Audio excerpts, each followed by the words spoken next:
போடி மேற்கு தொடர்ச்சி மலைப்பகுதிகளில் பெய்து வரும் கனமழையால் கொட்டக்குடி ஆற்றில் வெள்ளப்பெருக்கு ஏற்பட்டிருக்கிறது. இது பற்றி விரிவான தகவலை தர காத்திருக்கிறார் செய்தியாளர் வீரகுமார். கொட்டக்குடி ஆற்றில் வெள்ளப்பெருக்கு ஏற்பட்டிருப்பதனால ஆற்றை சுற்றியுள்ள கிராம மக்களுக்கு என்ன மாதிரியான முன்னெச்சரிக்கை நடவடிக்கை கொடுக்கப்பட்டிருக்கு? விவரங்கள். கடந்த 3 நாட்களாக போடி மற்றும் சுற்று வட்டார பகுதிகளிலும் மேற்கு தொடர்ச்சி மலை பகுதிகளிலும் வடக்கு மலை பகுதிகளிலும் கூடுதலான மழை பெய்து வருவதால் ஆற்றில் கொட்டோடி, பிச்சாங்கரை உள்ளிட்ட வலசை உள்ளிட்ட ஆறுகளில் வெள்ளப்பெருக்கு ஏற்பட்டுள்ளன. இந்த வெள்ளப்பெருக்கு பிள்ளையார் அணை வழியாக வைகை அணைக்கு சென்றடைய நிலையில் உள்ளன.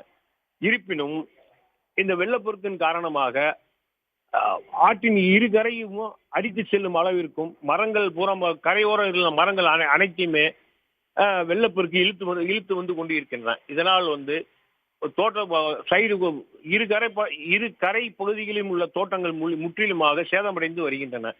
தொடர்ந்து வெள்ளப்பெருக்கு அதிகரித்து வருவதால் ஆற்றில் குளிக்கவோ கால்நடைகளை இறங்கவோ மக்கள் தாழ்வான இடத்திற்கு உள்ள மக்கள் வெளியேறுமாறும் பொதுப்பணித்துறையினர் எச்சரித்துள்ளனர். வீரகுமார், தற்போதைய விவரங்களுக்கு நன்றி.